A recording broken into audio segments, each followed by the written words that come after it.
Estamos ao vivo, vamos aguardar o nosso delay aí até a galera entrar com a gente, para nós darmos sequência às lives sobre os dogmas marianos. Nós fizemos uma live e agora nós vamos dar sequência, hoje trazendo os temas da Imaculada Conceição e da Assunção de Nossa Senhora ao céu, com o colaborador, vamos falar assim, a pessoa que tem mais colaborado com o nosso canal aqui, o irmão Eudes, que tem ajudado muito o apostolado com seus ensinamentos, com sua experiência e os seus estudos.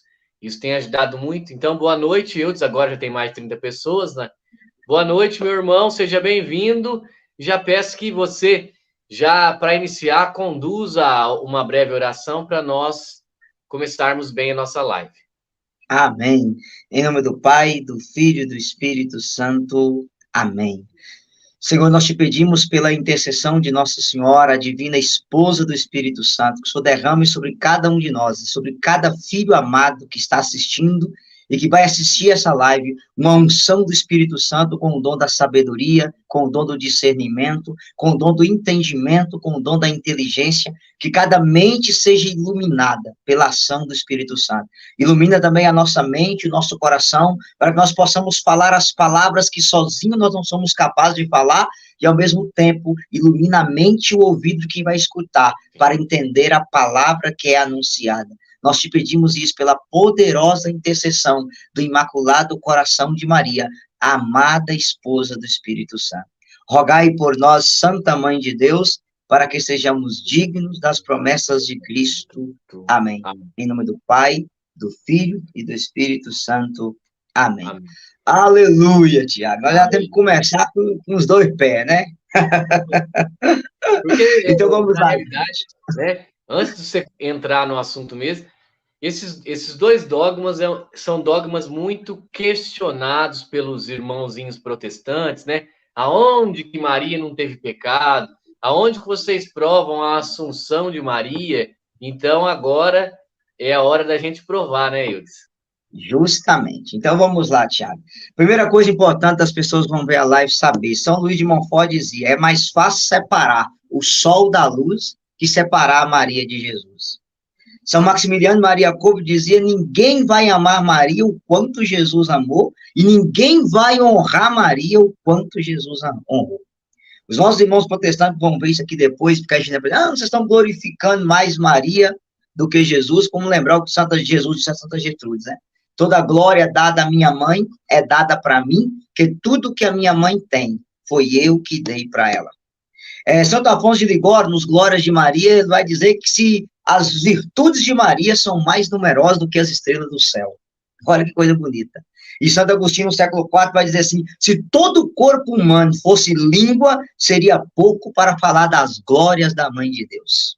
E eu estou falando de um santo do século IV. São Boaventura vai dizer lá, 300 anos antes de Lutero fazer a reforma, né? Deus poderia ter criado um mundo melhor, mas não poderia ter criado uma mãe melhor. Ele caprichou na mãe que ele criou, né? Depois, São Pedro Crisólito vai dizer lá no século VI, vai dizer assim, quem não admira a grandeza de Maria, não sabe o quanto Deus é grande. Olha a profundidade disso que os santos ensinavam. Depois, São Fulgêncio vai dizer, Maria é a escada celeste que Deus desce do céu e que os homens sobem para Deus. Eu gosto sempre de dizer nas pregações, né, que Jesus ligou a terra até o céu, e Maria ligou o céu até a terra, porque em Maria o céu desceu e veio morar no meio de nós, né?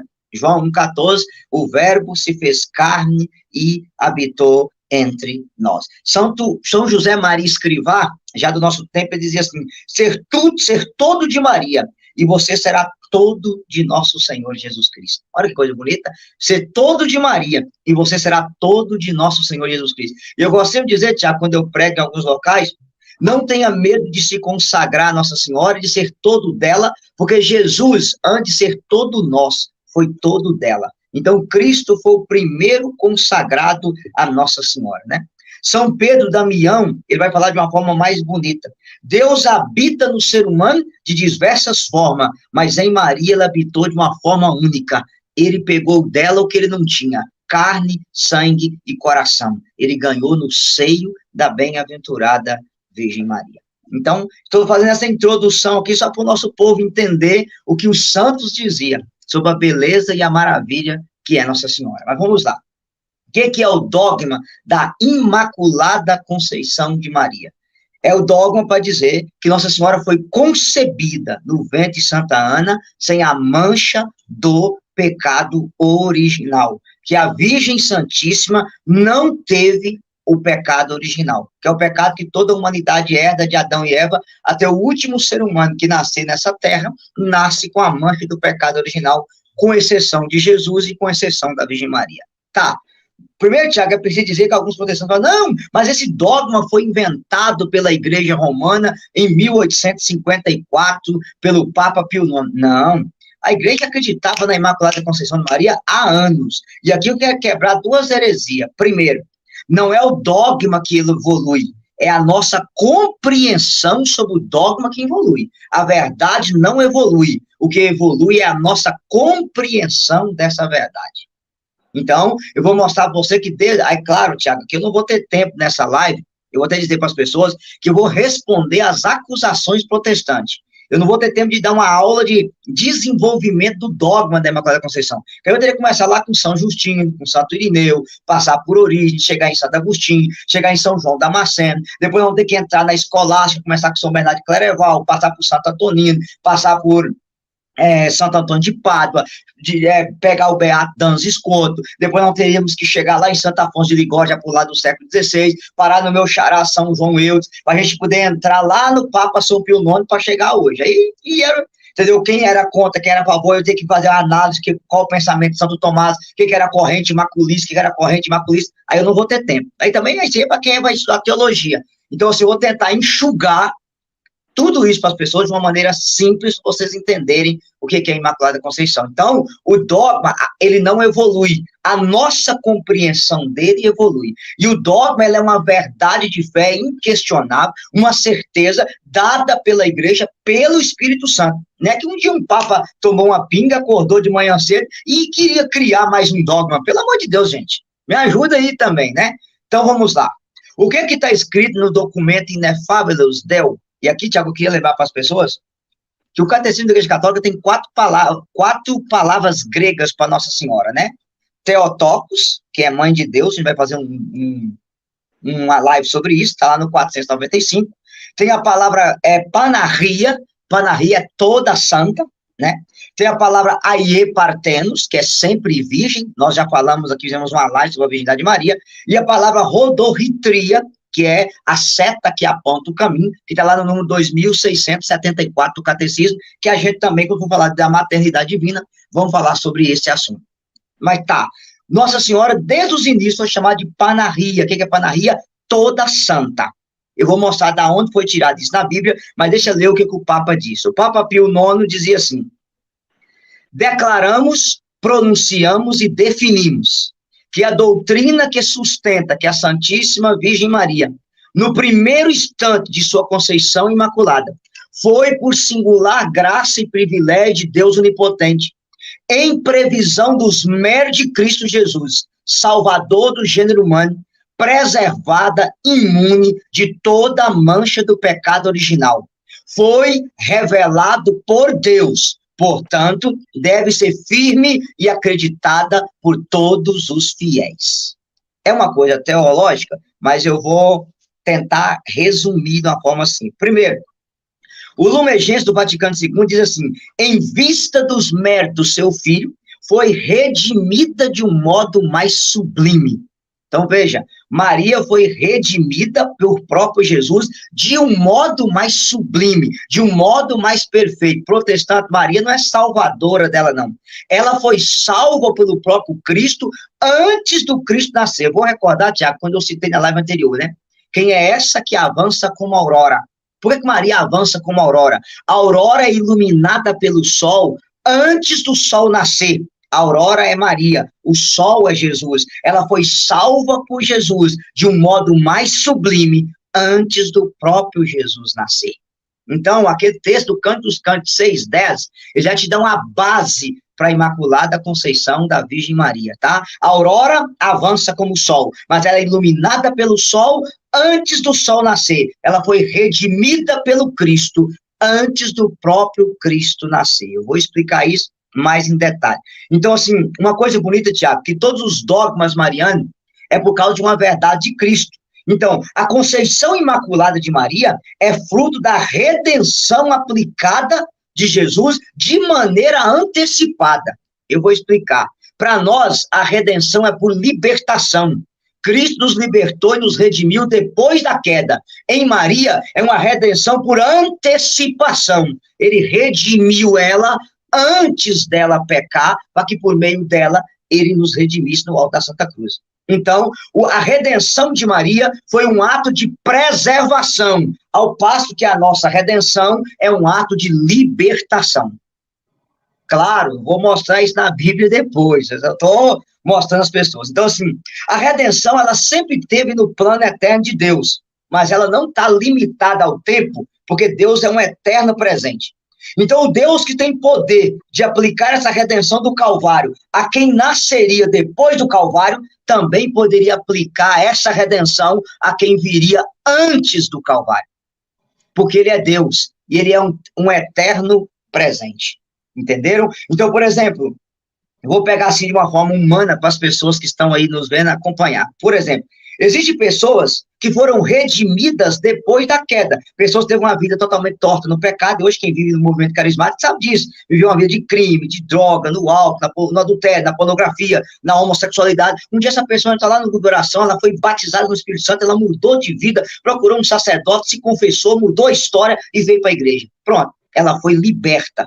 Mas tem pessoas que, graças a Deus, nasceu numa boa família católica, teve uma boa educação católica, ela nunca se envolveu com vício, com pecados mortais, numa vida torta, porque ela foi preservada por Cristo, que ela já veio de berço com aquilo ali. Vou dar um exemplo para você, o professor Felipe Aquino. O professor Felipe Aquino, ele gosta de falar que ele não tem um histórico de conversão, porque, graças a Deus, ele já veio de um seio católico, de uma família católica, teve uma educação que o pai e a mãe rezavam o texto todos os dias, e ele só levou isso. Ele até conta que, quando ele experimentou a graça do Espírito Santo no movimento carismático, ele apenas se apaixonou mais pela Eucaristia, que é a função do Espírito Santo é fazer isso, né? É você se apaixonar por Jesus. Santo Agostinho dizia que o Espírito Santo é o amor pelo qual nos tornamos amantes de Deus. Então, em relação a nós, fomos redimidos por libertação. Em relação a Maria, ela foi redimida por preservação. Isso aqui é um ponto que a gente tem no coração, tá? Aí, Tiago, antes da gente ir direto na Bíblia, eu queria lembrar os irmãos protestantes de algumas coisas interessantes sobre a história da igreja. Vamos embora lá. Santo Agostinho, no ano 400, nem se deve tocar na palavra pecado em se tratando de Maria. E isso por respeito àquele de quem ela mereceu ser mãe, que a preservou de todo o pecado por sua graça.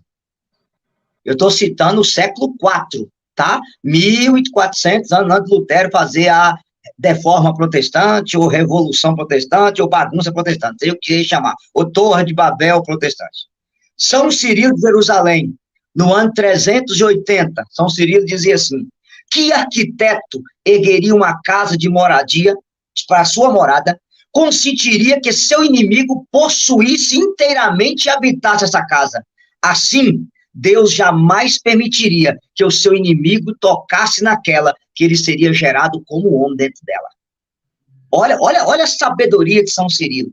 Ninguém ergueria uma casa e que você decidiu morar nela e você aceitasse que o seu pior inimigo possuísse a sua casa e habitasse nela.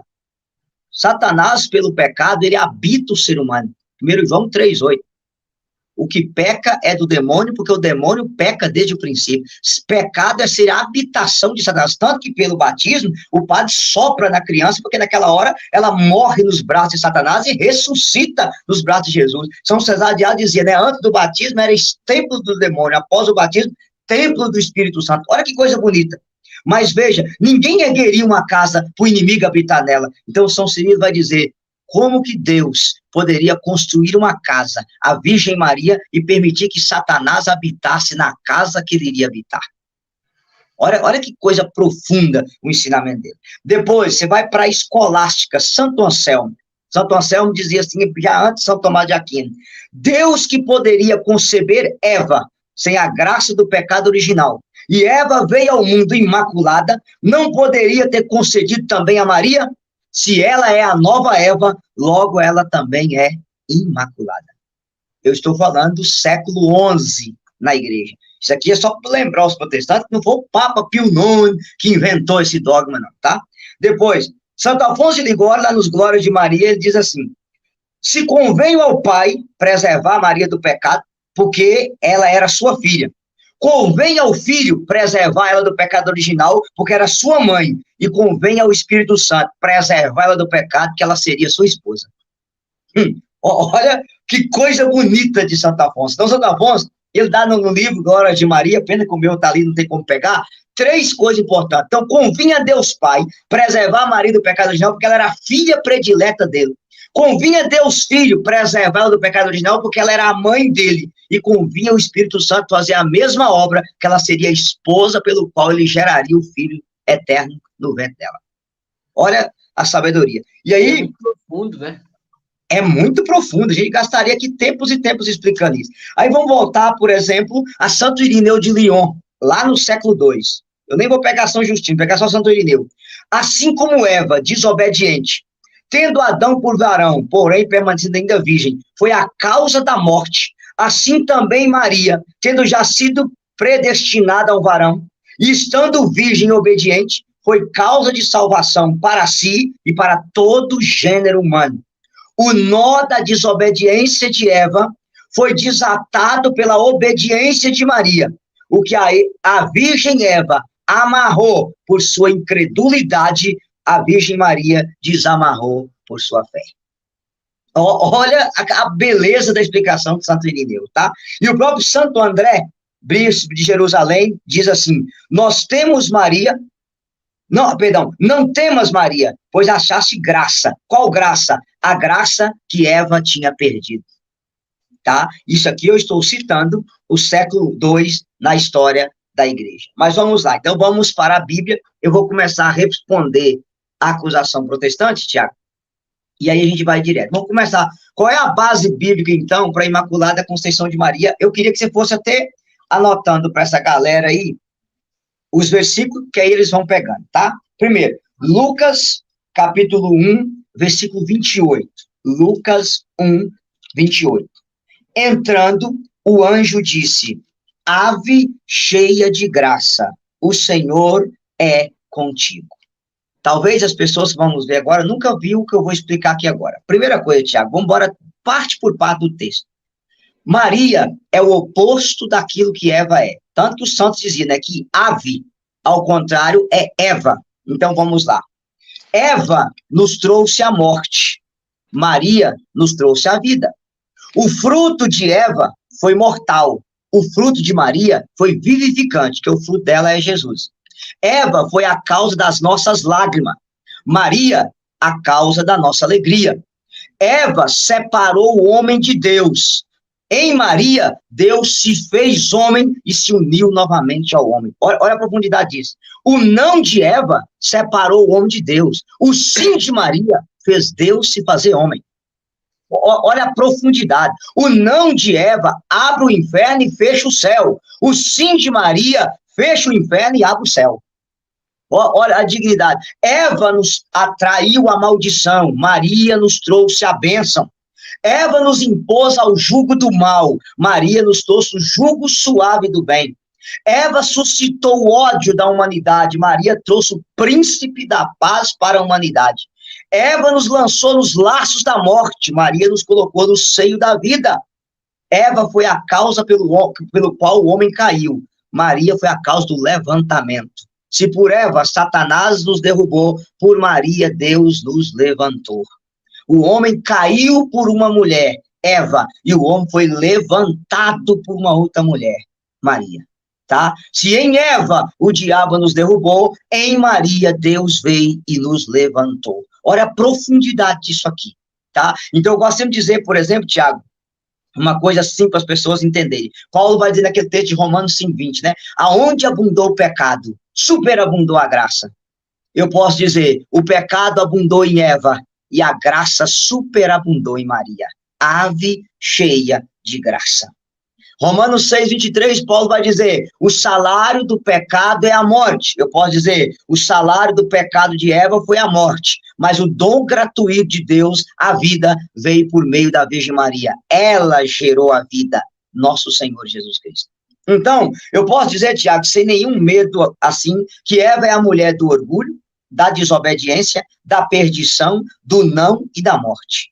Maria é a mulher da humildade. Aquilo que Eva perde pelo orgulho, Maria ganha pela humildade. Eva, sendo criatura, quis ser como Deus. Maria, sendo mãe de Deus, se faz escrava. Eis a escrava do Senhor. Eva é a mulher da desobediência. Maria é a mulher da obediência. Eva escuta a voz de um anjo e concebe o fruto do pecado e nos traz a morte. Maria escuta a voz de um outro anjo, obedece a Deus e gera o fruto da vida, nosso Senhor e Salvador Jesus Cristo. Eva nos trouxe a perdição, a nova Eva nos trouxe a salvação. Eva é a mulher do não, Maria é a mulher do sim, faça-se, é a resposta dela. Como dizia São Jerônimo no século IV, Eva nos trouxe a morte e Maria nos trouxe a vida. Eu penso que só isso aqui gera razão para qualquer protestante se apaixonar por Nossa Senhora. Mas o veneno de Satanás não deixa eles entenderem essas coisas, infelizmente, tá? Então, vamos lá, Tiago. A segunda coisa, como que está essa saudação do anjo em grego? A palavra em grego é rai ke karitomeni. Aqui algumas coisas a gente tem que saber. Primeiro, rai ou ave só podia ser usado para imperador, imperatriz, rei e rainha. Por exemplo, como que o alemão saudava Hitler? Ele dizia Rai Hitler ou Ave Hitler. O romano dizia Ave César. Olha a explicação. Aí tem um detalhe. O anjo, ao dizer Rai ou dizer Ave, ele está chamando Maria de rainha, de imperatriz da graça divina. Só que tem mais um detalhe, Tiago. Para você fazer essa palavra, Rai ke karitomene, você tinha que fazer um gesto de inclinação diante do imperador. Aí tem um peso, que a música O Anjo Resgate canta, né? A tanta graça está diante de ti e o céu inteiro espera por seu sim. Todas as vezes que um anjo encontra um ser humano na Bíblia, o ser humano se curva diante do anjo. No caso de Maria, o arcanjo se curvou diante dela para dizer Rai ke karitomene. Outra coisa interessante, o texto original grego, vou explicar para o pessoal assim mais simples, por exemplo, como se reza Ave Maria em latim? Ave Maria gratia plena. Gratia plena. Então Maria não é cheia, ela é plena da graça, repleta da graça. O italiano vai dizer Ave Maria piena de grazia. Então o termo português está muito pobre, não é cheia, é repleta, é plena. Mas o texto grego é mais além. Rai ke karitomene significa tu és a explosão da graça de Deus. Olha o peso que isso tem. Explosão da graça de Deus. A questão do plena, a gente pode explicar assim. Uma coisa cheia é como se a gente enchesse a caixa d'água e a caixa d'água estivesse cheia. Plena, sim, ela não está cheia, ela transborda a água. Isso, transbordamento. Sim, esse é o cheia. E aí tem um detalhe, ela já era plena da graça antes de Jesus entrar nela. E aí os protestantes têm que saber de uma coisa. Se o anjo quisesse dizer que Maria seria plena da graça na hora que Jesus entrasse, ele dizia karitomene, rai karitomene. Se ele dissesse que ela seria plena da graça depois que o verbo encarnasse, ele dizia rai karitoissa. Mas ao dizer rai que karitomene, ele está dizendo que ela era plena da graça antes, na hora e depois. Então esse texto aqui já dá toda a base para a Imaculada Conceição de Maria. Ela é transbordante da graça, plena da graça, antes da encarnação, no momento da encarnação e pós a encarnação do verbo dentro dela. Aqui, Tiago, antes da gente continuar com os ataques protestantes, eu queria só lembrar uma coisa, né? Tem um vídeo meu aí que circulou milhões na internet, que eu conto a história de um pastor protestante, que eu vou ter que passar o zap dele depois de você fazer uma live com ele, que é o ex-pastor da Assembleia de Deus, o Sidney Veiga. Porque quando ele decidiu virar católico, os protestantes começaram a pregar sobre o sim de Maria na Assembleia de Deus. Aí gerou uma bagunça na Assembleia de Deus, pastor pregando o sim de Maria, não dá, né? E aí ele começou a pregar e um pastor disse, olha, pastor, o senhor sabe que isso é coisa de igreja católica e nós não podemos pregar isso. Aí ele falou, olha, eu vou parar de pregar sobre Maria na Assembleia de Deus com uma condição. Na Assembleia de Deus nós pregamos sobre Noé. Noé construiu a arca para salvar o mundo. Mas a Bíblia diz que Noé embriagou, encheu a cara no vinho e amaldiçoou o filho. Logo, Noé pecou. Nós pregamos na Assembleia de Deus sobre Abraão. Abraão é o pai da fé. Mas diz que Abraão cometeu mentira e ainda engravidou a empregada. Olha que velho safado, e a Bíblia mostra isso de maneira clara. Nós pregamos na Bíblia sobre Jacó. Deus mudou o nome de Jacó para Israel. Mas a Bíblia diz que Jacó enganou o irmão dele para roubar a bênção. Nós pregamos na Assembleia de Deus sobre Moisés. Moisés falava com Deus face a face. Mas a Bíblia diz que Moisés matou um homem e enterrou na areia. Logo, Moisés também pecou. Nós pregamos na Assembleia de Deus sobre Davi. A Bíblia diz que Davi foi o rei segundo o coração de Deus. Mas diz que Davi mandou matar a mulher de Urias e mandou matar Urias e ficou com a mulher dele. Então Davi pecou. Nós pregamos na Assembleia de Deus sobre Salomão. Salomão foi o homem mais sábio da Bíblia. Mas diz que Salomão cometeu idolatria no final de sua vida. Nós pregamos na Assembleia de Deus sobre Pedro. Pedro caminhava sobre as águas, a sombra de Pedro curava, mas a Bíblia diz que Pedro negou Jesus 3 vezes, logo Pedro pecou. Nós pregamos na Assembleia de Deus sobre Paulo, o maior missionário da Bíblia, o homem que colocou o mundo aos pés de Cristo, mas diz que Paulo deu ordem para matar Estevão, logo Paulo pecou. Ele levantou a Bíblia e disse, pastores, mostre um pecado de Maria na Bíblia, e eu vou parar de pregar sobre Maria na Assembleia de Deus. Moral da história, Tiago, se somente a Escritura vale para os protestantes, aonde tem um pecado de Maria na Sagrada Escritura? Em canto nenhum. Então, só isso aqui já era uma razão para a gente entender a Imaculada Conceição de Maria. Mas vamos lá. Vamos para os ataques, né? Aleluia, senão não tem graça. Primeiro ataque protestante, cara, eu recebi isso até do meu irmão uma vez, é o mesmo texto de Lucas 1,46, onde diz assim, minha alma glorifica o Senhor, e meu espírito exulta de alegria em Deus, meu Salvador. Aí o protestante pergunta assim, se Maria chamou Deus de meu Salvador, logo ela é pecadora. Porque só precisa de Salvador quem é pecador. Como que vocês podem dizer que ela não teve pecado? Olha, como é que se fala? A inteligência aí é muito top. Entendeu? E o pensamento, como o Santo Agostinho dizia, é todo herético, então a mente brilhante, o pensamento herético é top. Se ela chamou Deus de meu Salvador, logo ela é pecadora, que só precisa de Salvador quem é pecador. Tá bom, vamos para a explicação, vamos quebrar essa tese. Primeira, como chama a sua filha, Tiago? Cecília. Tá. A Cecília ela vai andando, escorrega, cai num bueiro, você trabalha no corpo de bombeiro, você é o pai dela, você amarra uma corda, desce e levanta a Cecília. Você foi o que dela? Salvador. A Cecília ela vai caminhando na direção do bueiro, e antes dela cair, você abraça ela e impede ela de cair. Você foi o que dela? Salvador. O primeiro, você salvou ela depois da queda. O segundo, você salvou ela antes da queda. Mas nos dois, você foi o que da Cecília? Salvador. Tá, vou te dar a explicação simples. A primeira pergunta, aonde foi que Jesus nos salvou? Jesus nos salvou na cruz. Fazendo o quê? Derramando o seu sangue. Porque a Bíblia diz que sem derramamento de sangue não há redenção dos pecados. Ponto. Na hora que Maria chamou Jesus de meu Salvador, aonde Jesus estava? Na cruz? Não, estava na barriga dela, no ventre dela, na casa de Isabel. Então ele salvou ela antes da queda, para se fazer homem nela, pegar os gametos do sangue dela e nos salvar na cruz após a queda. Ela foi salva por Jesus, de um modo mais sublime, mais perfeito, e salva por preservação, ao ponto que nós somos salvos por libertação. Entendeu? Tá, qual é a base bíblica que isso é verdade? Você pega lá o Carta de São Judas, que é um Twitter que tem na Bíblia, muita gente nem sabe se tem isso na Bíblia, você anota para o povo aí, Judas, capítulo 1, versículo 24.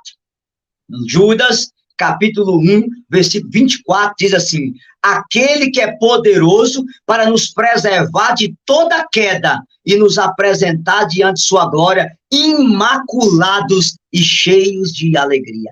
O Deus que tem poder de te levantar depois da queda, tem poder de nos preservar de toda queda. Então, você que está me acompanhando agora, aprenda isso no coração. Quando Maria chama Jesus de meu Salvador, sim, Jesus não estava na cruz, Jesus estava no ventre da Virgem Maria. Jesus não tinha derramado sangue pela humanidade, não. Ele estava no ventre dela, se fazendo homem nela, pegando o sangue dela, sendo gestado nela, para depois nos salvar na cruz. Então ele foi o Salvador de Maria? Foi, de um modo mais perfeito, de um modo mais sublime, e ela foi salva por preservação, ao ponto que nós somos salvos por libertação. Aonde está isso? Judas 1:24, Tiago. O Deus que tem poder de nos levantar da queda, tem poder de nos preservar de toda queda. Então ela foi salva por preservação. Então eu penso que... Eudes, o interessante disso tudo é que, assim, é só a gente prestar atenção nos detalhes da Bíblia. Sim, sim, sim. Sim, porque quando Maria canta o Magnífico, né, é antes de Jesus se sacrificar. Então, é temporalmente antes. Né? É muito simples. O Cântico de Maria é antes. Tudo ocorreu antes, fisicamente falando. Então, é impossível Jesus... É óbvio que Jesus é o Salvador de todos, né? De toda a humanidade, na cruz. Mas Jesus já tinha salvo Maria antes. Sim. Então, isso aí, o próprio Beato Dantas Escoto, Santo Antonino, São Bernardino, todos eles, inclusive dessa explicação desse jeito que eu estou dando, ela é justamente de São Bernardino e também de São Bernardo de Clareval. Eles citavam muito isso, a salvação antes da queda e a salvação depois da queda. Então, ela foi, sim, redimida por Cristo, foi de um modo mais sublime, de um modo mais perfeito e por antecipação, entendeu? Por preservação, e não depois da libertação. Isso aqui é profundo a gente entender, tá, Tiago? Mas vamos dar uma base bíblica, antes de eu ir para a segunda acusação protestante, vamos dar uma base bíblica, assim, bem simples da Imaculada Conceição de Maria. Por exemplo, Mateus capítulo 7, você pode anotar para eles aí, Mateus 7, versículo 17. Mateus 7, 17 e versículo 18. É bom eles terem isso no coração. Mateus 7, 17, a palavra diz assim: toda árvore boa dá bons frutos, toda árvore má dá maus frutos. Uma árvore boa não pode dar maus frutos, nem uma árvore má bons frutos. Beleza. Essa explicação é simples, Tiago. Se a árvore é boa, o fruto é bom. Se a árvore é ruim, o fruto tem que ser ruim. Ou seja, se eu plantei limão, eu colho limão. Se eu plantei laranja, eu vou colher laranja. O pé de laranja não vai dar limão, e o pé de limão não vai produzir laranja. Se a árvore é boa, o fruto tem que ser bom. Se a árvore é má, o fruto vai ser ruim. Então tá. Aí o protestante, sempre como eu explico isso, pergunta, tá, e o que é que isso tem a ver com Maria? Tem tudo a ver. Você vai pegar lá Lucas, capítulo 1, versículo 42, quando Maria chega na casa de Isabel. Vou começar no 41. Lucas 1, 41, 42.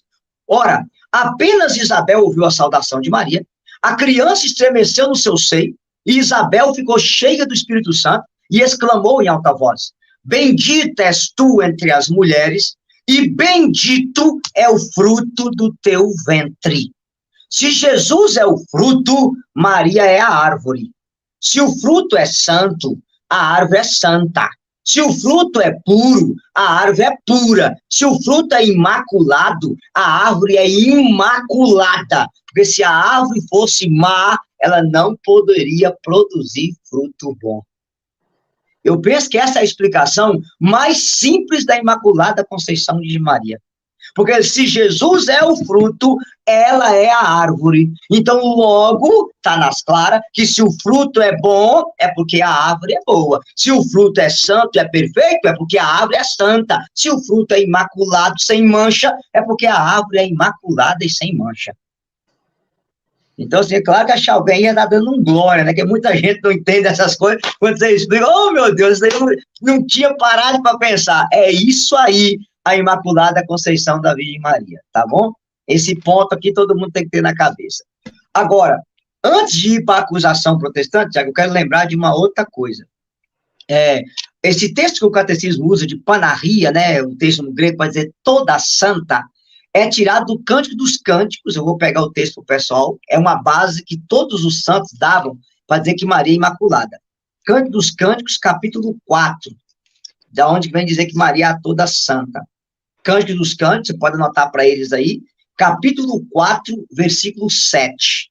Então, o que eu vou citar aqui, Santo Agostinho, Santo Anselmo, Santo Antonino, São Bernardino de Sena, São Bernardo de Claraval, todos eles atribuíram isso aqui a Maria. Cântico dos Cânticos 4, versículo 7. És toda bela, ó minha amada, e não há mancha em ti. Uma tradução oficial diz, és toda santa, ó minha amada, e não há mancha em ti. Então, São Bernardo dizia, essa toda santa, essa toda bela, que não há nenhuma mancha, é a bem-aventurada Virgem Maria, pelos méritos de nosso Senhor e Salvador Jesus Cristo, tá? Cânticos, capítulo 4, versículo 7. Tá claro o texto sagrado aí. O pessoal tem alguma pergunta, Tiago? Pode continuar aqui com as acusações. Não, pode continuar. Tá tudo de boa agora. Só comentário normal aqui, sem perguntas. Então, maravilha. Então, eu queria lembrar também, Tiago, aqui, que o Duns Scott, para mim, é o cara... Quem nunca assistiu o filme aí, pelo amor de Deus, assista, tá? É uma propaganda boa para vocês. O Duns Scott é o cara que mais explicou de maneira sublime, que ele era da corrente imaculista, a Imaculada Conceição de Maria, e eu peguei aqui umas frases do Duns Scott, tá? Duns Scott dizia assim, como filha e descendente de Adão, Maria deveria contrariar o pecado de origem. Maria deveria contar o pecado de origem, mas foi perfeitamente redimida por Cristo e não incorreu nele. Quem atua mais perfeitamente? O médico que cura a ferida do filho caído, ou que, sabendo que seu filho irá passar por determinado local, se adianta e tira a pedra que provocará o tropeço? Sem dúvida alguma, o segundo. Cristo não seria perfeitíssimo redentor se pelo menos em um caso não redimisse de maneira mais perfeita possível alguém da humanidade. Pois bem, é possível prevenir a queda de alguém no pecado original, e se deveria fazê-lo, em algum caso, ele fez o caso da sua mãe, visto que por ela ele viria redimir toda a humanidade. O dia que eu encontrei esse cara no céu, eu quero dar um abraço por ele, porque ele era um gênio, tá? Então, eu até pego as pessoas que não tiveram tempo de assistir, por favor, assista o filme do Beato Duns Scott, que vai ajudar muito vocês na questão da Imaculada Conceição de Maria. Ele era muito inteligente nesse sentido, tá? Aí, Tiago, a segunda acusação protestante é Romanos 3, 23, né? Romanos 3, 23. Eu vou pegar aqui para você, porque talvez essa seja mais usada para negar a Imaculada Conceição de Maria. E aí a explicação dela é tão simples. Então o texto, Tiago, diz assim, todos pecaram e todos estão privados da glória de Deus. Aí o protestante fala, logo se São Paulo está dizendo que todos pecaram, então Maria pecou. olha a interpretação ao pé da letra. Logo se todos pecaram, Maria pecou. Tá, e como é que a gente explica isso? De uma forma simples. Por exemplo, Hebreus 9, 27. Está determinado que todo homem morra uma só vez. Mas Lázaro morreu duas. Jesus ressuscitou ele. Ele foi uma exceção. A filha da viúva de Naim morreu duas vezes. A filha de Jairo morreu duas vezes. Percebe o perigo de você pegar um texto e colocar ele fora do contexto? Entendeu? Você pega um texto e isola ele totalmente. Não, São Paulo também diz lá em Hebreus 9:27, todo homem vai morrer uma só vez, em seguida vem o julgamento. Mas Lázaro morreu 2 vezes, a filha da viúva de Naim morreu 2 vezes, a filha de Jairo morreu 2 vezes, aquela menina que Eliseu ressuscitou morreu 2 vezes, a outra que Elias ressuscitou morreu 2 vezes, o Enéas, que Pedro... o Enéas não, eu lembrei do Enéas que citou esse dia. Pedro levantou o Enéas da paralisia, né? A Talita, a Tabita, que Pedro ressuscitou, também morreu 2 vezes. Então, assim, por isso você não pode pegar um texto e isolar ele.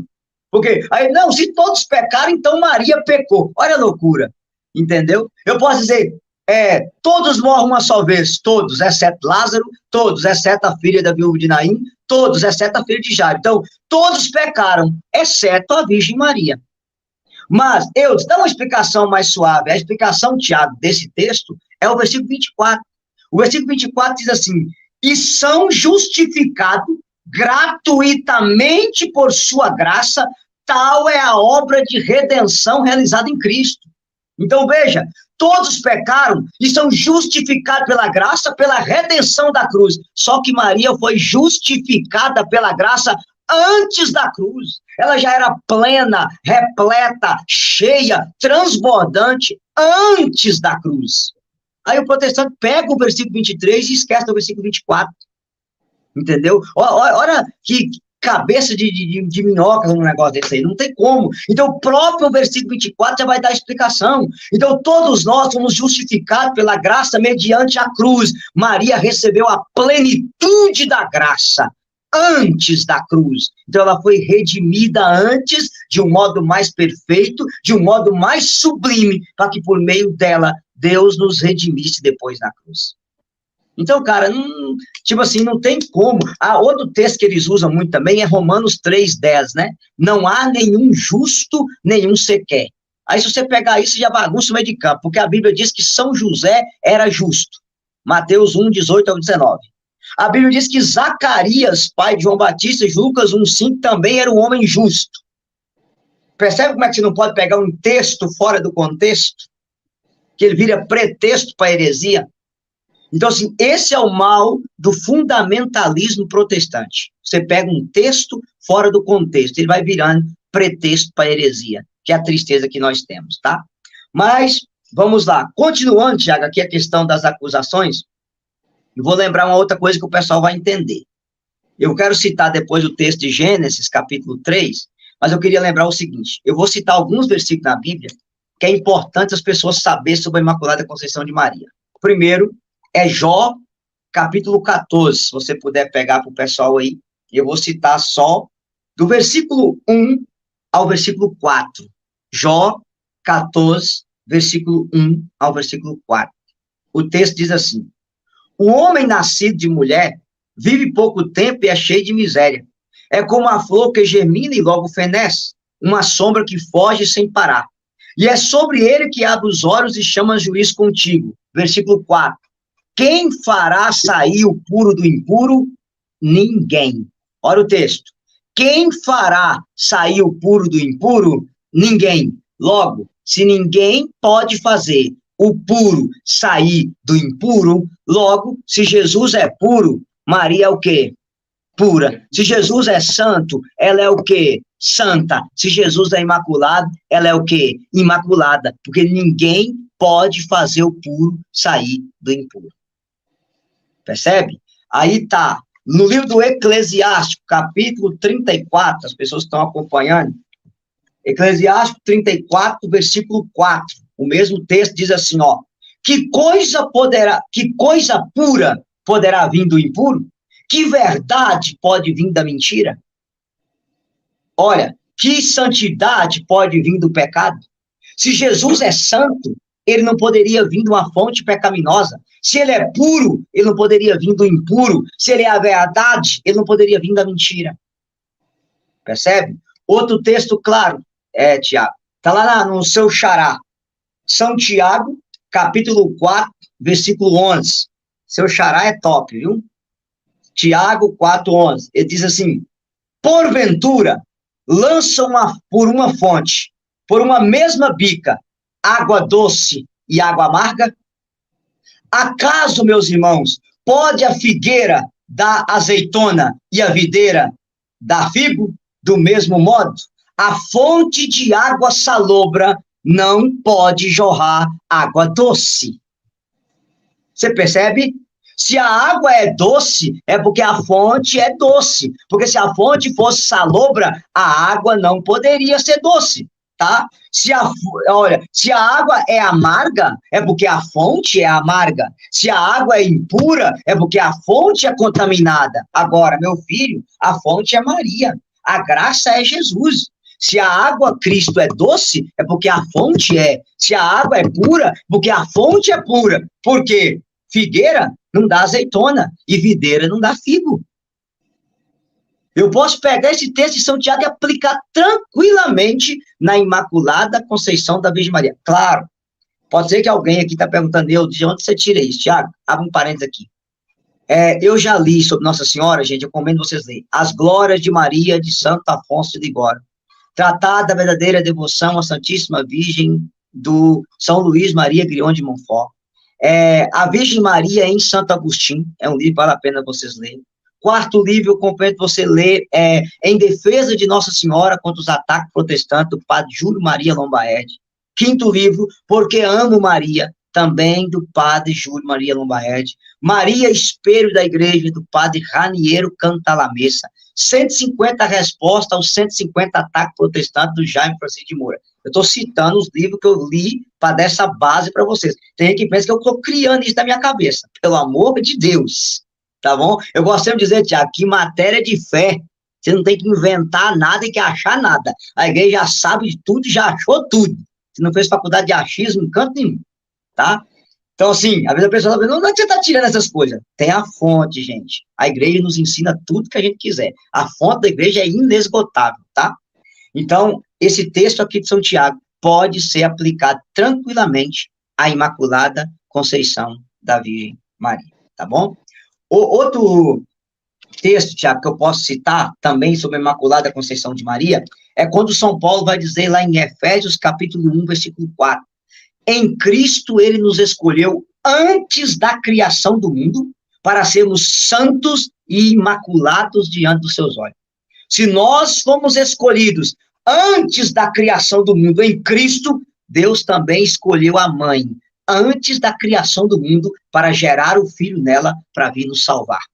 Então Maria é a escolhida antes da criação do mundo, tá? Santo Ambrósio diz assim: Deus fez uma mulher tão perfeita que ela ficou tão maravilhosa que depois dele mesmo quis vir habitar na mãe que ele criou. É bonito isso demais, né? Por quê? Santo Ambrósio lembra o Salmo 138, que diz assim: Tu, ó Senhor, me tecestes no seio da minha mãe. Sede bendito por me haver feito de modo tão maravilhoso. Se Deus nos tece no seio da nossa mãe, como você acha que Deus teceu Maria no seio de Santa Ana, sabendo que ela era escolhida para gerar o verbo encarnado, que Deus desceria do céu e iria morar no ventre daquela mulher? Se a terra que o Cristo pisou é santa, imagina o ventre que ele morou, o ventre que o gerou e os seios que o amamentou. Então nós só podemos dizer: ó Maria concebida sem pecado, rogai por nós que recorremos a vós. Amém, homem? Wildes, teve uma pergunta aqui, ó. Irmão Wildes, sendo assim, toda geração até chegar em Maria também deveria ser livre de pecado ou não? Não, deixa eu explicar para você. São Joaquim e Santa Ana, eles tiveram o pecado original. Toda a humanidade inteira, todos nós, desde Adão até o último ser humano que nascer, nasce com a mancha do pecado original. Maria, ela foi preservada desse pecado na hora do ato conjugal de São Joaquim e Santa Ana, pelos méritos da redenção de Cristo no alto da Santa Cruz.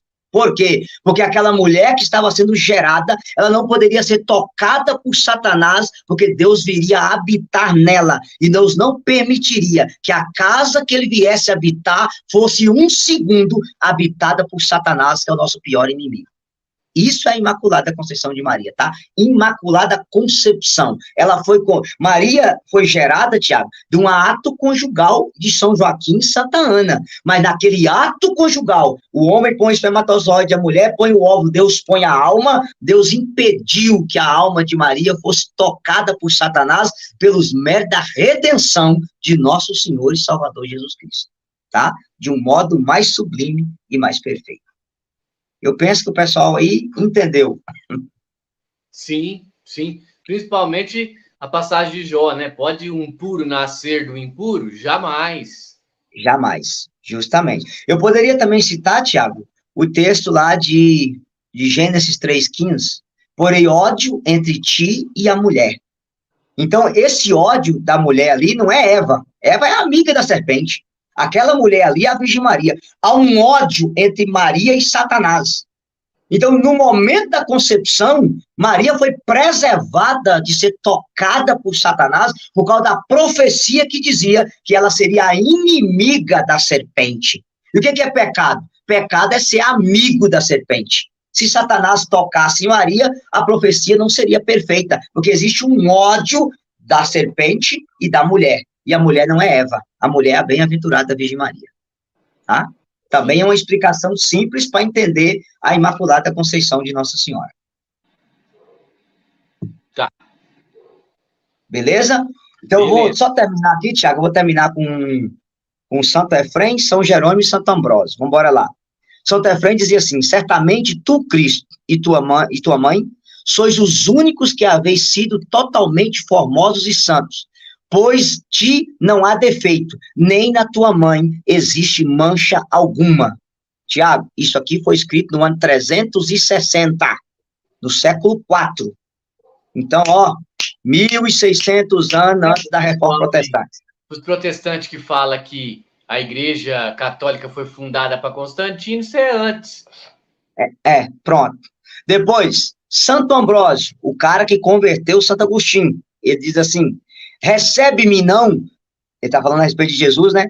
Não naquela carne que caiu, Adão, nem Sara, mas em Maria, virgem e limpa de toda mancha do pecado. Veja, ele diz que a carne de Cristo não foi recebida nem em Adão, nem em Sara, nem nenhuma mulher do Antigo Testamento, mas recebida na carne de Maria, virgem e limpa de toda mancha do pecado. Estou falando de um cara que é anterior a Santo Agostinho. Depois, São Jerônimo vai dizer assim: propõe-te por modelo a gloriosa Virgem Maria, cuja pureza foi tal, cuja santidade foi tal, que mereceu ser a mãe do Salvador, porque nela não existe mancha. Tá? Então, assim, eu estou citando isso aqui, Tiago. Claro, eu poderia dar uma outra base bíblica, se as pessoas quiserem pegar. A carta aos Hebreus, capítulo 9, versículo 11, eu penso que esse é o texto mais claro da Imaculada Conceição de Maria. Hebreus 9, 11 diz assim, olha que coisa bonita: porém já veio Cristo, sumo sacerdote dos bens vindouros, e através de um tabernáculo mais excelente, mais perfeito, não construído por mãos humanas, não deste mundo. Quem é o tabernáculo que trouxe Cristo? A Virgem Maria. Um tabernáculo mais perfeito, mais excelente, que trouxe Cristo a esse mundo.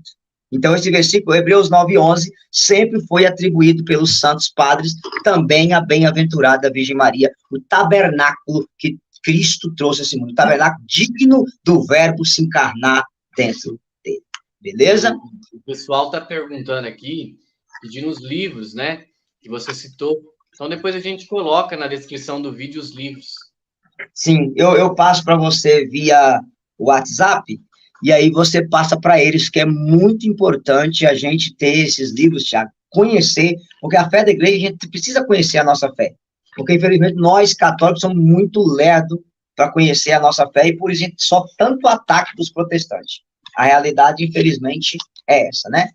Mas vamos lá, irmão, vamos migrar logo para a Assunção de Maria, né, por causa do nosso horário, já é 10h22. Se não der tempo, Tiago, terminar aqui o dogma da Assunção, de responder todas as acusações protestantes, eu continuo na próxima live, aí a gente dá mais uma pincelada para terminar, beleza? Mas vamos lá. Primeira coisa importante, você entendeu o dogma da Assunção de Maria, se você entendeu uma coisa, né? O salário do pecado é a morte. Logo, Se Maria não morreu, logo ela não deveria morrer como nós morremos. Perdão, se Maria não pecou, logo ela não deveria morrer como nós morremos. Pronto, você já entendeu tudo. Se ela foi preservada da mancha do pecado original, logo ela não deveria passar pela morte como nós passamos. Você já entendeu isso aí. Mas vamos embora lá. Primeira coisa importante, Tiago. Os protestantes, para negar a assunção de Maria, eles usam alguns argumentos bobos. Primeiro, ele cita 1 Coríntios 15:50. Carne e sangue não pode entrar no reino do céu. Tá. Quando a igreja diz que Maria foi assunta ao céu, ela não foi para o céu corpo igual nós aqui, não. Ela foi para o céu corpo e alma glorioso. Ela foi ressuscitada pelos méritos da ressurreição de Cristo. Tá? Assim como a redenção foi a causa da Imaculada Conceição, tá? A ressurreição foi a causa da assunção da Virgem Maria. Eu vou explicar isso lá na frente. Número 2. Qual é a diferença de ascensão e assunção? A ascensão é de Jesus. Ele subiu ao céu porque ele é Deus, pelo seu próprio poder. Então ele se ascendeu. A assunção, Maria foi levada para o céu.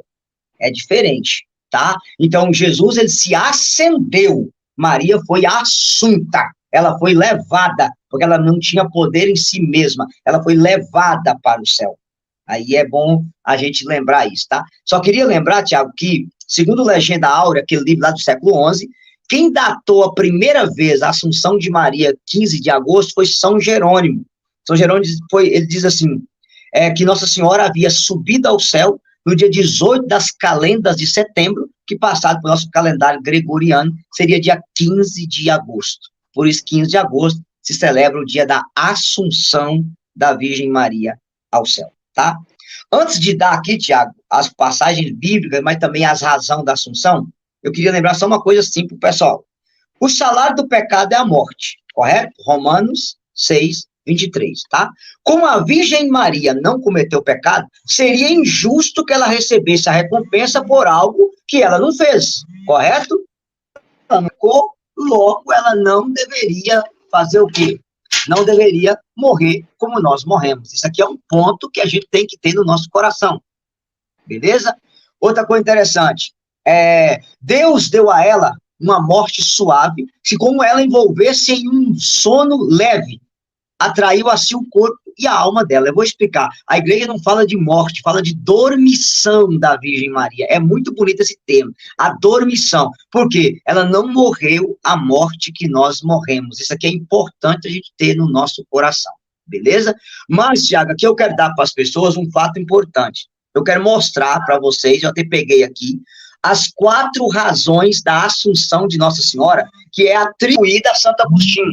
E isso aqui vai ser bonito, porque Santo Agostinho, ele escreveu 4 razões da Assunção da Virgem Maria ao céu. Então, o povo que gosta de anotar, aleluia, pode começar a anotar aí, tá bom?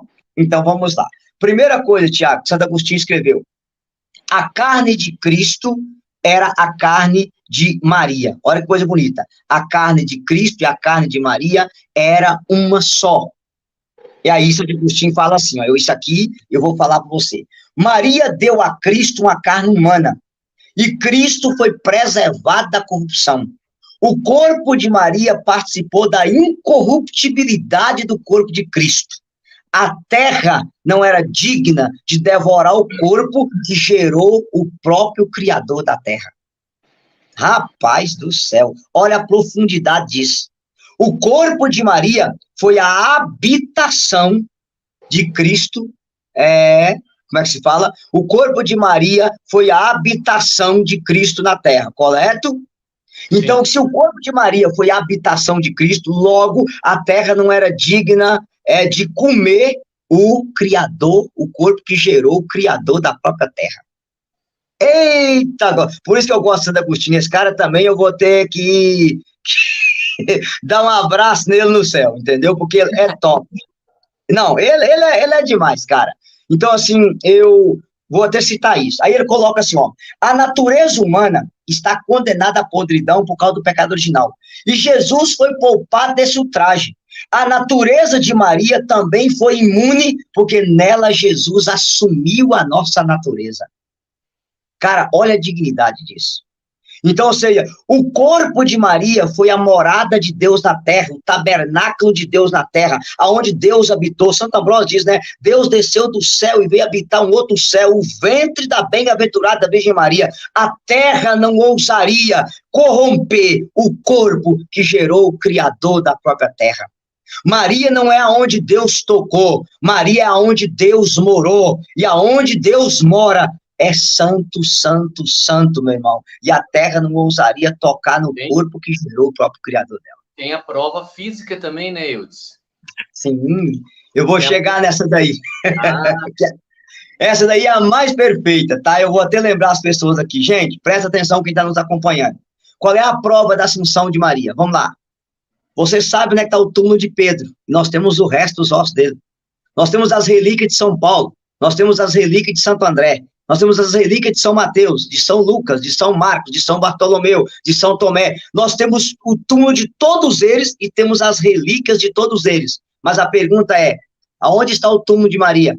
Aonde estão os ossos de Maria? Aonde está a carne de Maria? Aonde foi colocado o corpo dela? Não tem, Tiago. Não tem. Se você for à Terra Santa, lá tem a Basílica da Dormição, aonde Maria adormeceu e foi levada para o céu. Inclusive, é bom dizer para as pessoas que Nossa Senhora adormeceu, ela tinha 72 anos de idade. São Dionísio Areopagita, tá? Ele é aquele cara que foi convertido por São Paulo em Atenas, Atos 17, 34. Ele escreve quando ele foi visitar os apóstolos, que ele encontrou com Nossa Senhora, que se ele não conhecesse Jesus, ele teria adorado ela de tão bela que ela era. E por que Maria era tão bela? Porque ela não tinha o pecado original, Maria não envelheceu, cara, olha que coisa maravilhosa. Devido a ela não ter a mancha do pecado. Maria não tinha a concupiscência da carne que nós temos, porque ela não tinha o pecado original. Maria não teve... Se os santos que viveram uma vida mais digna, os corpos permanecem incorruptos, imagina Nossa Senhora. Isso. Você pode dar um exemplo, o pessoal que nos acompanhando aqui, Santa Bernadette Soubirous, a santa que viu Nossa Senhora em Lourdes. O corpo dela está perfeito, perfeito. A pergunta é, só dela ter visto a mãe de Cristo, o corpo dela não se corrompeu, imagina a mulher que gerou o Salvador da humanidade, que ele habitou, ela pode dizer, carne da minha carne, sangue do meu sangue, coração do meu coração, tá? E aí, Tiago, queria lembrar isso. Então, Nossa Senhora tinha 72 anos, e tem um fato, cara, que São João Damasceno narra, que é top, que Tomé, eu só falar que Tomé, ele é o padroeiro dos turismáticos, não sei se no Paraná tem turismático, aquela galera da renovação carismática gosta de fazer turismo, né? Vai para Canção Nova, Aparecida, vai para lá para São... Tem todo lugar, né? Frei Galvão gosta de fazer um tour. E São Tomé é o padroeiro desse povo. Tomé adorava fazer um tour. Jesus ressuscitou, chegou lá, estava os 11. Cadê Tomé? Não, Tomé está fazendo um tour por aí. Teve que voltar no outro domingo. Aí diz a tradição que quando Nossa Senhora partiu, São Tomé também não estava presente. Aí Tomé chega um tempo depois e ele pede Pedro que vá ver o túmulo de Nossa Senhora. E quando eles descem ao túmulo, a pedra também estava rolada e havia um perfume muito forte e o anjo Gabriel estava lá.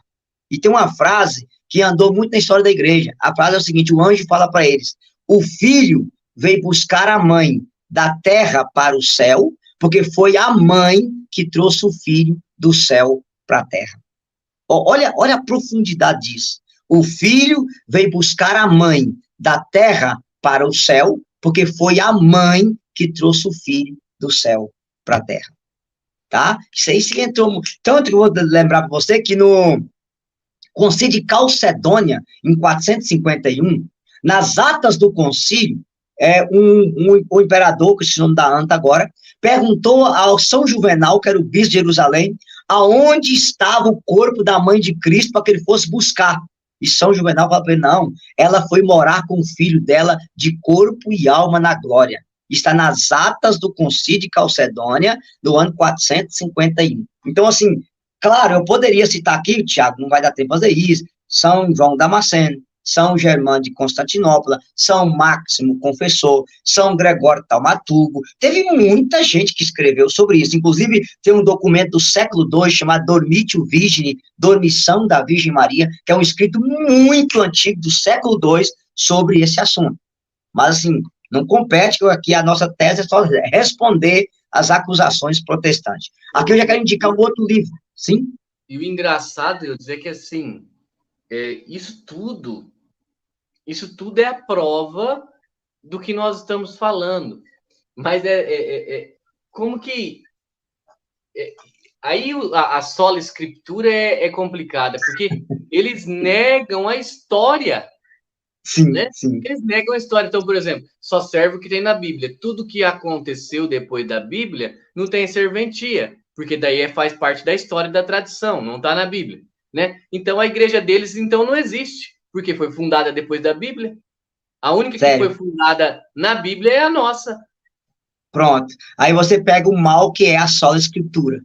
Entendeu? E o pior, além da sola escritura, que eu vou mostrar para você que tem uma base tranquila para provar a Assunção de Maria na Bíblia, eu vou mostrar isso depois, mas assim, a questão é, quando você faz uma leitura fundamentalista da sola escritura, ainda é mais grave ainda complica o meio de campo. Ontem eu estava fazendo uma formação aqui em Belo Horizonte sobre os 5 presentes da cruz, né? Talvez muita gente nunca ouviu falar disso, mas o Evangelho de João, que é lido na Sexta-feira Santa, ele relata os 5 presentes diferentes dos outros evangelhos sinóticos, né? Então, lá tem as vestes, que é rasgada em 4 partes, a túnica, a mãe, o espírito, o sangue e a água. É os 5 presentes. Então, o que é as vestes? A veste rasgada em 4 partes, Romanos 14, 11, revestivos de Cristo. Então, veste ali a santidade. A partir da cruz, toda a humanidade é chamada a ser santa. Norte a sul, leste a oeste. O chamado universal à santidade. A túnica de Cristo, Tiago, ela não foi rasgada, porque a túnica de Cristo é a igreja, e a igreja não pode ser rasgada e não pode ser dividida. Então, a igreja é o segundo presente da cruz. Olha, pela cruz eu posso ser santo, e pela cruz eu sou convidado a viver na igreja, porque a igreja é um presente da cruz. Santo Ambrósio vai dizer, né, do lado adormecido de Cristo, de Adão, nasce Eva, do lado adormecido de Cristo na cruz, nasce a igreja. O terceiro presente da cruz é a mãe, quando Jesus diz, eis aí tua mãe. Então, o Jesus é o melhor do pai, e a mãe é o melhor do filho. O quarto presente da cruz é o Espírito. Ele entregou o Espírito, diz o Evangelho de João, e o Espírito do Evangelho de João é o Espírito Santo. Então, o Espírito Santo é o presente da cruz. E o quinto presente da cruz é o sacramento. O sangue e a água. A água é o sacramento do batismo, no qual eu entro na igreja por uma porta, sou mergulhado na paixão de Cristo, ressuscitado com ele e chamado à vida de santidade. Olha a profundidade disso. E o sangue é a Eucaristia e a confissão. Na Eucaristia eu bebo sangue, tomai todos e bebei, isto é o meu sangue, e na confissão eu sou lavado no sangue de nosso Senhor Jesus Cristo. Então, assim, é uma profundidade que a sola Escritura nunca vai te dar isso. Quem te dá isso? Os santos da igreja, que debruçaram e estudaram. Então, assim, é uma pena. E aí também é uma tristeza, você vê os católicos têm santo de devoção, mas não estuda nada do que os santos ensinaram, que é uma tristeza, graças à bendita heresia da libertação também, né? Só Jesus na causa, um negócio desse aí. Mas fecha o parênteses, vamos deixar isso aí para outra aula, tá? Então, assim, o que acontece? Essa leitura fundamentalista, e eu dizia para o pessoal lá, que o protestantismo hoje, Thiago, é impossível você fazer um concílio ecumênico no meio protestante. Se você colocar uma congregação, um assembleiano, um batista, um presbiteriano, um adventista, um universal, um mundial, eles vão bater boca a noite inteira usando a mesma Bíblia e não tem um acordo. Por exemplo, só a famosa doutrina do arrebatamento, que é uma doutrina criada há 200 anos, existe mais de 30 teses no meio protestante. Uns defendem o arrebatamento antes da tribulação, outros defendem o arrebatamento depois da tribulação, outros defendem o arrebatamento no meio da tribulação. É uma zona, e tem uns que negam o arrebatamento. Então, assim, é uma bagunça. Por quê? Por causa da livre interpretação, do livre exame. Cada um interpreta segundo sua cabeça e vai montando uma igreja. Entendeu? É triste essa bendita sola escritura, entendeu? Triste, tá? Mas vamos embora lá. A segunda coisa, Tiago, segunda razão da Assunção de Maria. Santo Agostinho dizia, a perfeita integridade virginal. Aí ele diz assim, A pena da corrupção não deve ser reconhecida por aquela que não teve a integridade corrompida quando gerou o filho. Então ele diz assim, o Deus que teve poder de entrar na Virgem Maria sem corromper a sua virgindade, tinha poder de preservar ela da corrupção, porque senão o milagre seria incompleto. Olha a profundidade disso. E vai, assim, ele vai dizer assim, ó, assim como a Imaculada Conceição é obra da redenção dos méritos de Cristo, olha, será sempre incorrupta aquela que foi cumulada de tantas graças para viver íntegra, que gerou em vida, em total e perfeita integridade, aquele que nos salvou. Ela deve ficar junto daquele de quem ela carregou em seu seio, de quem ela gerou em seu útero, de quem ela aqueceu e de quem ela nutriu. Aquela que carregou Deus e alimentou Deus não deveria ser corrompida, mas ir morar com o próprio Deus. Cara, pelo amor de Deus. Olha, não sei se você entendeu a profundidade disso aqui. Maria, ela gerou Deus, ela nutriu Deus, ela alimentou Deus, ela aqueceu Deus. O corpo dela se tornou um com o de Cristo, que Cristo morou nela.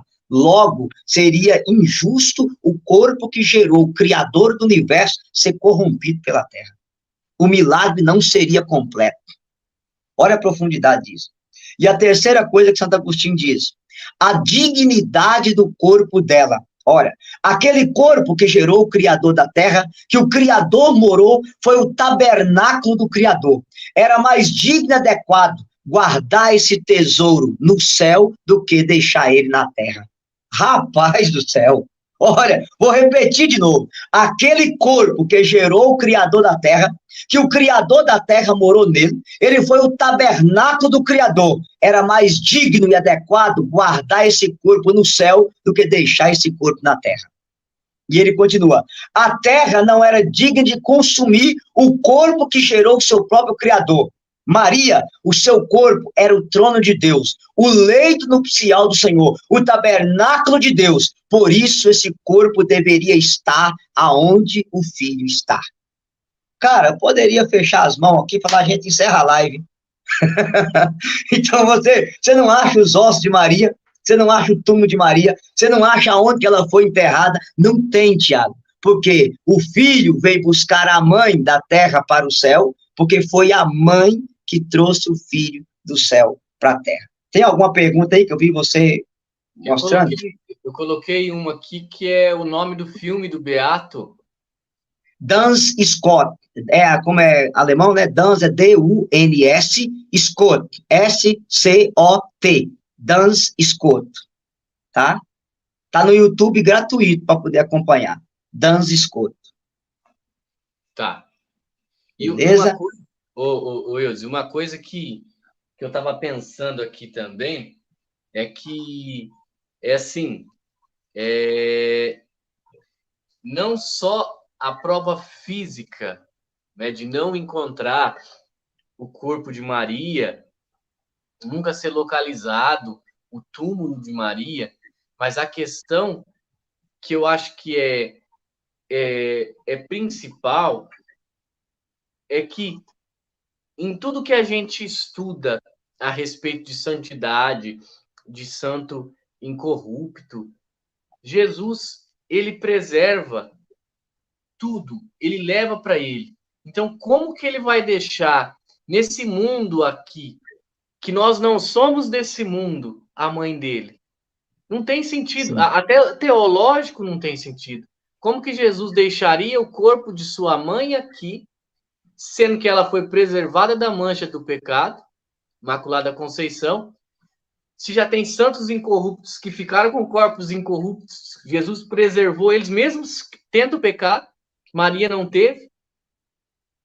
Qual que era o sentido de deixar no mundo que não é o nosso mundo?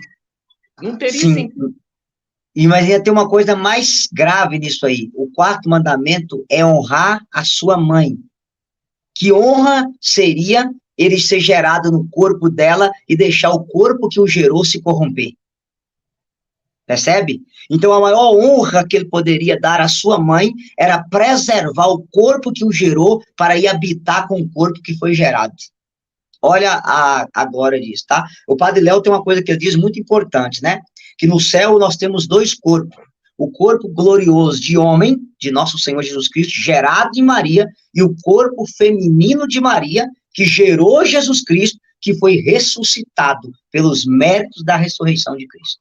Tá? Então é bom deixar isso claro para as pessoas, Tiago, que o dogma da Assunção de Maria, ele é pelo mérito da encarnação, porque se a Maria não é onde Deus tocou, é onde Deus morou, e é pelos méritos da própria ressurreição, porque o Cristo que ressuscitou, pelos méritos da sua ressurreição, ele tem poder de ressuscitar o corpo daquela que o gerou. Entendeu? Então é tudo ligado aos dogmas de Cristo. Você colocou outra pergunta aí, não dá para ler, você pode perguntar. Há alguma relação entre o arrebatamento de Enoque, Elias e a Assunção de Maria?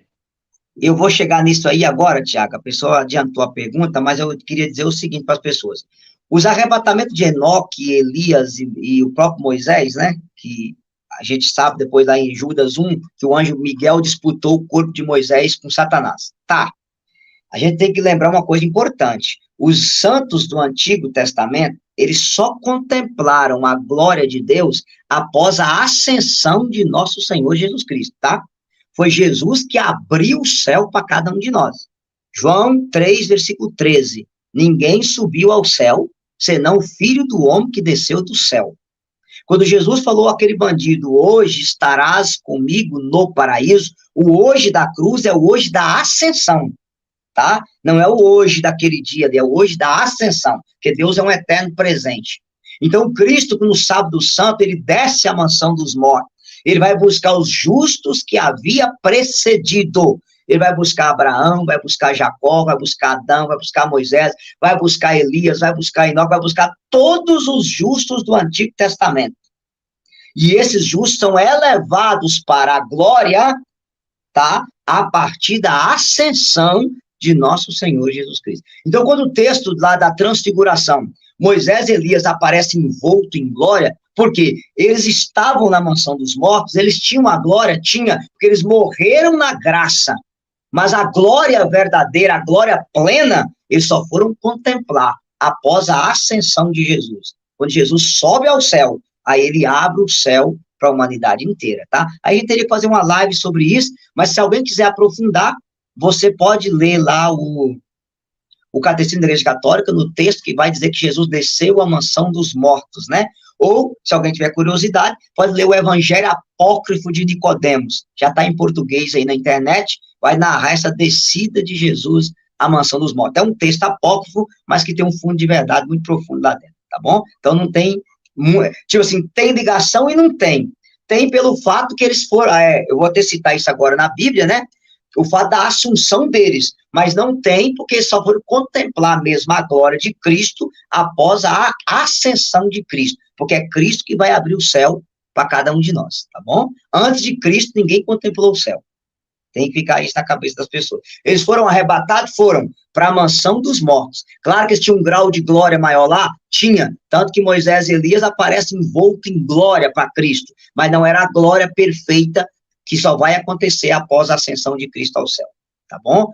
Aí, assim, claro, Tiago, aqui há muito debate teológico, estou enxugando aquilo de maneira mais simples para as pessoas, isso aqui, tá bom? Vamos lá. Então, vamos embora. Aqui a gente tem o quê? Vamos falar em 10 minutos apenas, para não ficar muito longa a live. Qual é a base bíblica, Tiago, da Assunção de Maria? Não vai dar tempo de eu dar toda ela completa hoje. Eu só vou citar algumas coisas. Vamos embora lá. Hebreus, eu quero que você pega para eles aí, já que a gente citou Enoque. Hebreus, capítulo 11. Hebreus, capítulo 11. Eu penso que esse texto aqui fica fácil para entender isso. Hebreus 11, versículo 5. Hebreus 11, 5 diz assim: pela fé, Enoque foi arrebatado sem ter conhecido a morte, e não foi achado, porquanto Deus o arrebatou. Mas a Escritura diz que, antes de ser arrebatado, ele tinha agradado a Deus. Então, aqui, Tiago, há duas coisas importantes. Primeiro, Enoque foi arrebatado pela fé, sem conhecer a morte. E ele foi arrebatado porque ele agradou a Deus. Aí fica uma pergunta: alguém agradou a Deus mais do que aquela que trouxe o Salvador do próprio Enoque? Não. Alguém agradou a Deus mais do que aquela que renunciou ao seu sonho para sonhar o sonho de Deus? Alguém agradou a Deus mais do que aquela que anulou a sua vontade e fez-se escrava dele? Eis aqui a escrava do Senhor, faça-se em mim segundo a tua palavra. Aí fica a pergunta, o Deus que levou Enoque sem que ele passasse pela morte, porque ele agradou ele, deixaria perecer aquela mulher que mais o agradou na face da terra, aquela mulher que deu o sangue a ele, a carne a ele, que o nutriu, que o alimentou, que o ensinou a falar, que o ensinou a andar, que cuidou dele. Aí, meu filho, você ia dizer que Deus era injusto, mas como Deus é justo, não tem como. Outra coisa, diz que ele foi arrebatado ao céu pela fé. Aí a pergunta que você faz é, houve alguém que acreditou mais do que Maria? Ela acreditou que ela era capaz de ficar virgem sem intervenção de homem, de ficar grávida sem intervenção de homem, e que ela permaneceria virgem mesmo com a geração de Jesus nela. Olha a grandiosidade disso, tanto que Santa Isabel diz para ela em Lucas 1,45, bem-aventurada és tu que creste, porque hão de cumprir as coisas que da parte do Senhor te foram ditas. Abraão é o pai da fé, Maria é a mãe da fé, porque ela gerou o autor e consumador da fé, nosso Senhor Jesus Cristo. Então, seria a fé de Enoque maior que a de Maria? Nunca. Mas o Deus que levou Enoque para o céu, sem conhecer a morte, por causa da fé, deixaria Maria ser corrompida pelos vermes, sendo que ela tinha mais fé do que o próprio Enoque? Se ela agradou a ele mais do que... Você entendeu agora? Então, é um texto simples, para você perceber que existe assunção na Bíblia, e que a Bíblia dá a razão que Enoque foi assunto. Pela fé e porque o agradou. Então, ninguém acreditou mais do que Maria e ninguém agradou Deus mais do que ela. Então, nós podemos dizer sem medo que isso aqui é uma base para dizer Nossa Senhora também foi assunta ao céu, corpo e alma, tá? O segundo caso, Tiago, que eu posso dizer para você de assunção ao céu, é o caso do profeta Elias, tá? Que narra lá no segundo livro dos Reis, capítulo 2, do 1 ao 11. Eu só vou pegar aqui, porque eu preciso recordar isso para as pessoas. Segundo Reis, capítulo 2, do 1 ao 11. O texto diz assim, ó, eis o que se passou no dia em que o Senhor arrebatou Elias ao céu num turbilhão, tá? E lá no versículo 11 diz assim, continuando o seu caminho, entretido a conversar, eis que de repente um carro de fogo com um cavalo de fogo se separou um do outro, e Elias subiu ao céu num turbilhão. Aí, Tiago, fica uma outra pergunta. Esse texto diz que Elias subiu ao céu sem ter morrido, sem conhecer a morte. Tiago, capítulo 5, versículo 17, diz assim, Elias era um homem pecador como nós. Aí fica uma pergunta. Deus levaria um homem pecador arrebatado em glória para o céu e deixaria aquela que trouxe o céu até a terra ser corrompida pela própria terra? Percebe? Então, assim, seria o profeta Elias, que é pecador como nós, que diz o texto sagrado, Tiago 5,17, pecador como nós, deixaria o profeta Elias subir arrebatado e deixaria a sua mãe ser corrompida pela terra? Não teria lógica, tá? Poderia citar um terceiro argumento, Tiago. A Bíblia diz lá no livro do Deuteronômio, capítulo 34, uma coisa interessante, que eu poderia citar aqui também. Deuteronômio 34 vai narrar a respeito da morte de Moisés. Diz assim, Moisés, o servo do Senhor, morreu ali na terra de Moabe, como o Senhor decidira, e o enterrou no vale da terra de Moabe, defronte a Bet-Fejó. E ninguém jamais soube o lugar do seu sepulcro. Moisés tinha 120 anos, no momento de sua morte, sua vista não tinha enfraquecido e seu vigor não tinha abalado. Tá, o que houve? São Judas, na sua carta, Judas, capítulo 1, versículo 9, ele vai dizer que Satanás disputou o corpo de Moisés com o anjo São Miguel. Judas 1, versículo 9, diz assim, ora, quando o arcanjo Miguel, ele faz questão de citar a palavra arcanjo, discutia com o demônio e lhe disputava o corpo de Moisés, não ousou fulminar contra ele uma sentença de execração, mas somente diz que o próprio Senhor te repreenda. Aí fica a pergunta, se o arcanjo Miguel disputou o corpo de Moisés com Satanás, eu deduzo que o cão não ficou com o corpo de Moisés, que São Miguel não vai perder para o chifrudo, de jeito nenhum. Então eu vou deduzir que Moisés também foi arrebatado em glória para a mansão dos mortos. Como é que eu sei disso? Porque lá em Lucas 9:28, quando Jesus é transfigurado, Moisés e Elias aparecem envoltos em glória.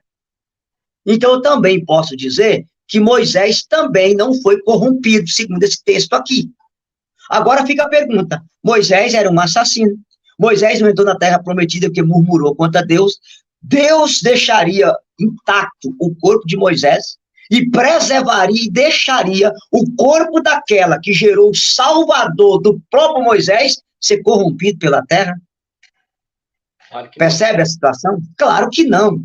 Então, assim, eu não vou continuar mais por causa do nosso tempo. Até se tiver alguma pergunta, você manda, mas só para as pessoas entenderem. Na próxima live, então, quando eu for abrir o texto Maria, Mãe de Deus, aí eu vou dar uma base bíblica mais contundente da Assunção de Nossa Senhora, para as pessoas entenderem. Mas para dizer para vocês, olha, o corpo que gerou o Criador da própria terra não poderia ser corrompido por a terra, porque ela gerou esse Criador. O corpo de Maria era o tabernáculo de Deus na terra.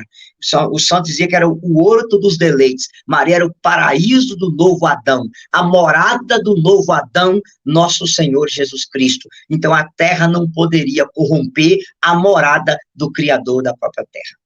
Aleluia? Aleluia. Então é isso. Não tem perguntas. Nós estamos quase Sim. 1h30, tá? Isso. A única coisa que eu quero avisar é que daí nós voltamos com o Santo Terço amanhã. Eu não vou entrar ao vivo para rezar hoje, já está tarde, né? Eu tenho que preparar ainda algumas pautas dos vídeos de amanhã, né? Agradecer o irmão Eudes mais uma vez, né?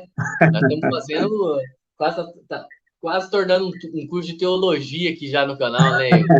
O pessoal conhecer a fé, tá? Aí, Tiago, dizer para o pessoal, então, que essas aulas de Mariologia tá naquele pendrive que eu falei para vocês. Quem quiser adquirir, você deixa o link abaixo aí do Ateliê Católico.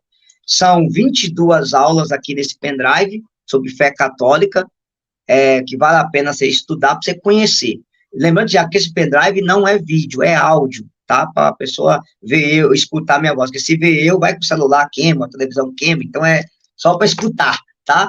Eu também quero pedir, Tiago, quem puder aqui, não é uma propaganda, eu paguei os R$500 do curso, estou fazendo. Quem puder e tiver condição financeira, o Eduardo Faria, o ex-pastor protestante Eduardo Faria, está com um curso chamado Catolicismo Blindado. Eu estou fazendo as aulas, tá? Não pense você que a gente conhece tudo, pelo contrário, estou anotando, muito bom, muita coisa que eu também não sabia, tá? Cada irmão tem um carisma de nos ensinar, quem puder, vale a pena. E esse pendrive aqui, gente, você pode entrar no site aí e adquirir as 22 aulas sobre a doutrina católica para você conhecer a fé. O pendrive, cara, comigo, quem tiver, por exemplo, eu vou estar em Campo Grande esse final de semana pregando. Comigo ele é R$50, mas acho que no site está um pouquinho mais caro, porque devido ao fato que tem a questão do correio, transporte, essas coisas, tá bom? E agora o companheiro, presidente da República, companheiro, taxou a Shopee, taxou o Monitrem, aumentou os impostos, a casa caiu para nós, né? Então ficou mais caro ainda. Mas assim, quem puder adquirir, vai estar ajudando na minha missão. Aí, Tiago, também dizer para as pessoas o seguinte: eu estou escrevendo um livro agora em defesa da fé católica, vai chamar O Céu é o Limite, tá? Eu vou escrever muito sobre Nossa Senhora. E eu já quero dizer para o pessoal que nós vamos fazer uma live depois sobre imagem e idolatria, Tiago. Porque o tanto de pergunta que eu estou recebendo sobre esse assunto, gente, não é possível uma coisa dessa. Então, quando a gente terminar essas lives, Mariana, a gente vai fazer uma live sobre imagem e idolatria para tirar a dúvida do povo. Beleza? Deus abençoe aí, profeta. Então tá, então agradecer ao pessoal que esteve presente com a gente aqui, que Deus abençoe grandemente, né? Vamos aproveitar, beber de conhecimento católico, porque só assim nós vamos tirar as escamas dos olhos de tanta acusação e argumento protestante que vem na nossa mente todos os dias. Isso. Valeu, povo. Salve Maria e viva Cristo Rei. Eita glória! Salve Maria e viva Cristo Rei. Um abraço a todos. Abraço.